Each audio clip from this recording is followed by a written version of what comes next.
नमस्कार। समस्त साहित्य सुधी जनों का स्वागत है मेरे चैनल के हिंदी मंच में। मैं नीलकमल श्री राम वृक्ष बेनीपुरी जी द्वारा रचित एकांकी राम राज्य का पठन कर रही थी आप लोगों के समक्ष। और इस यात्रा में मैंने गुजारिश की थी कि अंतिम पड़ाव तक मेरे साथ चलिएगा। तो जो लोग भी मेरी इस यात्रा में शामिल हैं उनको मैं ये बता दूं कि आज हम अपने अंतिम पड़ाव पर आ गए हैं, यानी अंतिम दृश्य, छठा दृश्य। जिन लोगों ने कंटिन्यूअसली इन पांचों दृश्य को देखा होगा या सुना होगा उन्हें कहानी के बारे में जानकारी होगी, पर जिन्हें नहीं जानकारी है उनके लिए मैं थोड़ा सा पृष्ठभूमि बता दूं ताकि आप खुद को उस कहानी से जोड़ सकें। राम राज्य दरअसल गांधी जी के स्वप्न का भारत है। 2051 का ये एक काल्पनिक समय है जहाँ पे दक्षिणी ध्रुव से एक स्त्री और एक पुरुष आते हैं, क्योंकि वो वहाँ पे एक उपनिवेश स्थापित करना चाहते हैं और उसकी सामाजिक आधारशिला कैसी होनी चाहिए, इसी के लिए एक शिष्टमंडल के रूप में अलग अलग देशों में लोग जाते हैं। और उसी में से एक शिष्टमंडल भारत आया हुआ है 2051 में, यानी 2051 में। और उसके बाद वो देखना चाहते हैं कि ठीक है, यहाँ के स्कूल कैसे हैं, यहाँ के उद्योग धंधे कैसे हैं, यहाँ की पाठशालाएं कैसी हैं। इन सभी चीजों को देखने के बाद अब अंतिम पड़ाव में छठे दृश्य में क्या होता है, ये देखने के लिए चलिए पढ़ते हैं राम राज्य।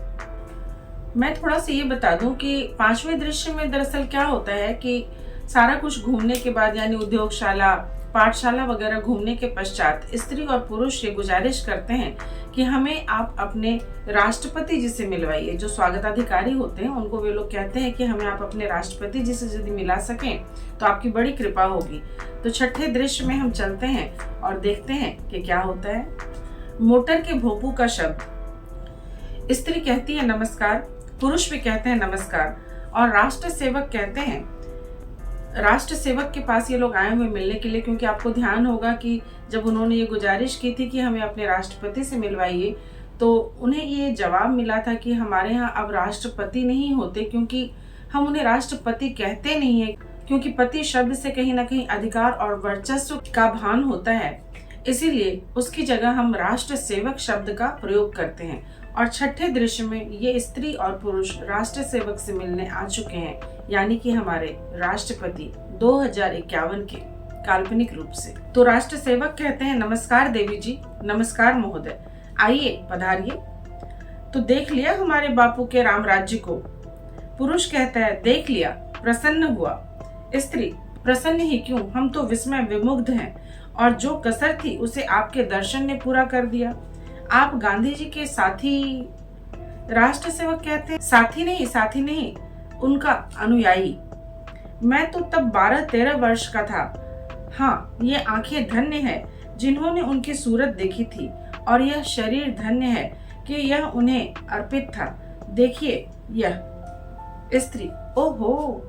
राष्ट्र सेवक, जब बापू ने 1942 में क्रांति का नारा दिया, मैं बच्चा ही था।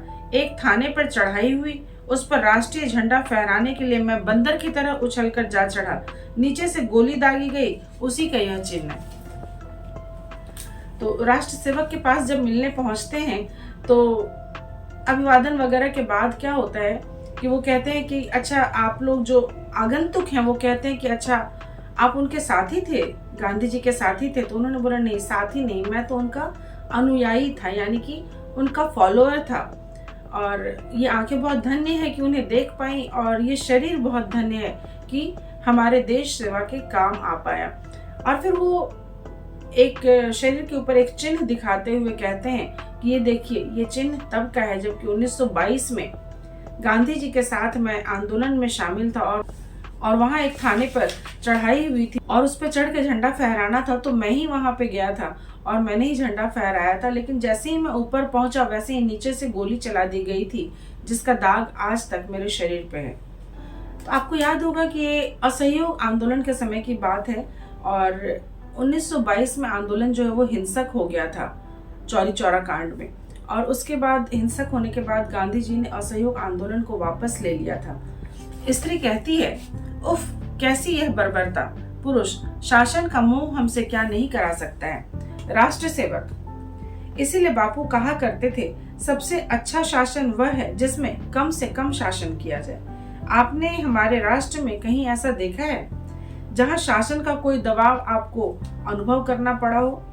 धीरे धीरे हम शासन को समेट रहे हैं और शायद उसका एकमात्र चिन्ह यह पद रह गया है जिसे देखकर मुझे सम्मानित किया गया है। स्त्री कहती है, अब लास्ट सीन में ये लोग, आपको पता है कि सारी जगह पे घूम के आने के बाद, उद्योग धंधों को देखने के बाद, वहां पे उद्योग धंधों में लोग इतने प्रफुल्लित होके काम कर रहे थे कि इन्हें बड़ा आश्चर्य लग रहा था कि काम करते समय भी कभी ऐसा प्रसन्न हो सकता है कोई।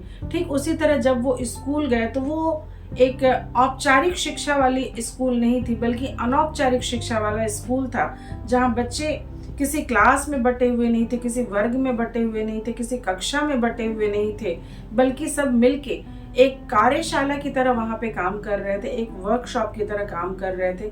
वो अपने हाथों से काम कर रहे थे और नई नई चीजें सीख रहे थे, और उस पाठशाला में रटने से ज्यादा सीखने पे जोर था। तो स्त्री और पुरुष जो थे तो पहले ही बहुत ही ज्यादा विस्मय विमुग्ध हो चुके थे सारी चीजों को देखकर।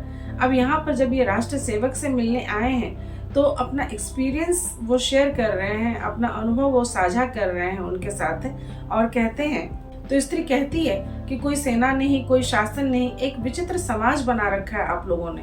अविश्वसनीय लग रहा है उन्हें ये सब, क्योंकि जब वो उतरे थे एयरपोर्ट पे तभी भी वहां पे कोई गार्ड नहीं था, कोई सेना नहीं थी, तो इन्हें बहुत आश्चर्य लग रहा है कि ये कैसे देश में हम आए हैं जहाँ पे जो चीजें दूसरी देशों की रक्षा के लिए नितांत आवश्यक होती हैं उनका यहाँ नितांत अभाव दिख रहा है। तो राष्ट्र सेवक कहते हैं कि किंतु यहाँ पहुंचने में, यानी कि ये यात्रा तय करने में, यात्रा वो नहीं जो मैं और आप कर रहे हैं सिर्फ पढ़ने और सुनने का, यात्रा वास्तविक यात्रा इस जगह पे पहुंचने का, यानी कि जब हमारा देश आजाद नहीं था उस समय से लेके देश आजाद हुआ और फिर गांधी जी के स्वप्न के भारत को बनाने की जो यात्रा थी, ये बहुत ही वक्त था। आप देख ही रहे हैं कि आज भी हम 2024 में हैं, जबकि इसमें जो कहानी वर्णित है, इस एकांकी में जो काल्पनिक कहानी वर्णित है, वो दरअसल 2051 के भारत की है। तो राष्ट्र सेवक ये कहते हैं कि इसमें हमें काफी वक्त लगा, किंतु यहाँ पहुंचने में हमें किन किन कठिनाइयों का सामना करना पड़ा, काश उसे आप लोग जान पाते। जब बापू ने राम राज्य कहा, लोगों ने खिल्लियां उड़ाई, उन्हें खपती कहा, पागल बताया। हमें उनकी बात कुछ इतनी पागल की मालूम हुई कि हम बर्दाश्त नहीं कर सके। उफ, उनकी हत्या। पुरुष, हाँ, वह तो संसार भर के लिए एक दुखद घटना हुई थी। गांधी जी ऐसे संत को गोली से मारा, लेकिन क्षमा कीजिए तो पूछूं। राष्ट्र सेवक कहते हैं, क्षमा? आप क्या कह रहे हैं? यह आप सब कुछ पूछ सकते हैं। पुरुष, क्या धर्म का भेदभाव? राष्ट्र सेवक कहते हैं, बस बस रहने दीजिए, धर्म का भेदभाव तो बापू के रक्त से ही धुल गया। हाँ, जो उसका धब्बा सा बच गया था उसे भी हमने दूर कर दिया, यद्यपि उसमें प्रयत्न काफी करने पड़े।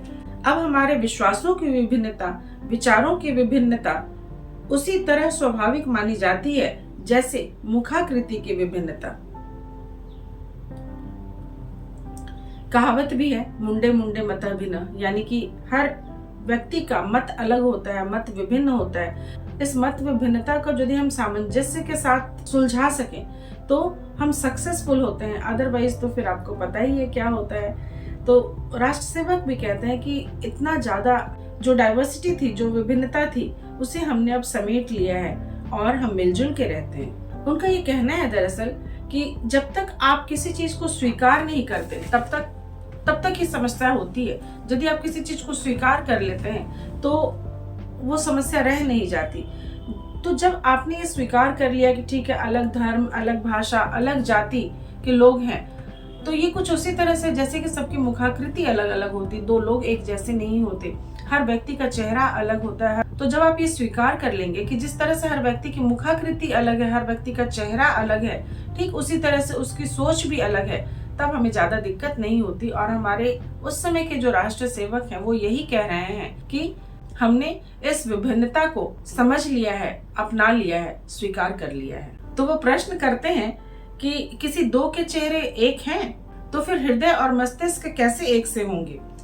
किंतु अलग अलग चेहरे रखकर भी हम सभी मानव हैं, कुटुंबी हैं, बाप हैं, भाई हैं, पति हैं, पत्नी हैं, बहन हैं, बेटी हैं, एक साथ रहते हैं, आनंद मनाते हैं। उसी तरह अलग विश्वास और विचार रखकर भी हम परस्पर प्रेम और आनंद से रह सकते हैं, रहते हैं। पुरुष कहते हैं कि धन्य है आप और धन्य है आपका देश, जहां एक ऐसा समाज प्रस्फुटित हुआ है जो संसार के लिए अनुकरणीय है। राष्ट्र सेवक कहते हैं धन्य न हम हैं, न हमारा देश है, धन्य है बापू जिनके चरणों का अनुसरण कर हम यहाँ पहुंचे हैं। स्त्री कहती है कि मैं तो अपने भाई बहनों से कहूंगी, बापू का पथ ही विश्व कल्याण का पथ है।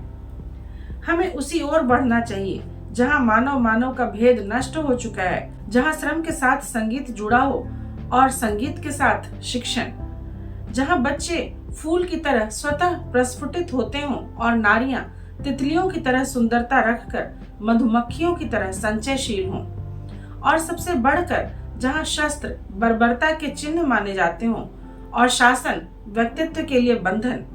भला वह समाज अनुकरणीय ना होगा तो कौन सा समाज? राष्ट्र सेवक कहते हैं आप तो कविता करने लगी। स्त्री कहती है सत्य कविता का स्वप्न है। सत्य कविता का स्वप्न है। जिन्होंने इतने बड़े सत्य का स्वप्न देखा, क्या बापू से बढ़कर भी कोई कवि होगा?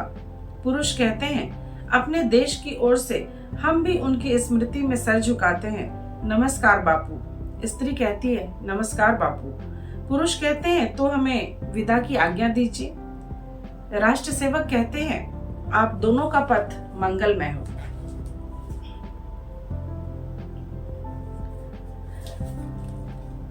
तो ये वो नाटक है, आप देख सक रहे होंगे। मेरे ख्याल से इसमें उल्टा आ रहा होगा क्योंकि मैं नॉर्मल कैमरा यूज कर रही हूँ। श्री राम वृक्ष बेनीपुरी जी द्वारा रचित 4 एकांकी में से उद्धृत एक एकांकी है राम राज्य, जिसका अभी हमने पठन और श्रवण किया और आज हमारा ये अंतिम पड़ाव था, अर्थात छठा दृश्य। मैं उन तमाम लोगों को बहुत बहुत धन्यवाद करना चाहूंगी जो मेरे साथ इस यात्रा में जुड़े रहे, और जो पहली बार मेरे इस वीडियो को देख रहे हैं उनके लिए मैंने डिस्क्रिप्शन बॉक्स में सारी वीडियोस की लिंक डाल दी है, यानी कि दृश्य 1, दृश्य 2, दृश्य 3, दृश्य 4, दृश्य 5, ये सभी आपको एक जगह मिल जाएगा। तो यदि साहित्य के प्रति आपकी अभिरुचि है तो जरूर से देखिए, जरूर से सुनिए और साहित्य प्रसार में सहभागी बनिए। आप सबों का बहुत बहुत धन्यवाद मेरी इस यात्रा में जुड़े रहने के लिए। मिलते हैं अपनी किसी और वीडियो में साहित्य की किसी और विधा के साथ। धन्यवाद।